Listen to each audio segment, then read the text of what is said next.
ఒకరోజు రైతు తన కోతితో కలిసి తేనె కోసం కొండకు వెళ్ళాడు.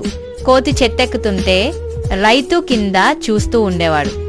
పక్కనే ఉన్న పాతమ్మ వారిని చూసి నవ్వుతూ, ఇవాళ తేనె పిచ్చివల్లలా ఉన్నారు అని ఎగతాళి చేసింది. కాని కోతి కొట్టిన తేనె గుట్టలోంచి తేనెటీగలు రావలేదు. బదులుగా ఓ బంగారు గుత్తి బయటపడింది. ఆ గుత్తిని తీసుకొని రైతు ఇంటికి వచ్చాడు. 2 రోజుల్లో ఆ గుత్తిలోంచి ఓ చిన్న మొక్క వచ్చింది. రైతు దాన్ని పొలంలో నాటాడు. కొన్ని రోజుల్లో అది తేనె చెట్టుగా మారింది. ఆ చెట్టు నుంచి తేనె జారి పడుతోంది. కోతి రోజు తేనె తింటూ మజాగా గడుపుతోంది. అని అదే పాతమ్మ ఓ రోజు మళ్లీ వచ్చింది. ఈసారి ఆమె కోపంతో ఆ చెట్టుకు నిప్పు పెట్టింది. తేనె చెట్టు పూర్తిగా కాలిపోయింది.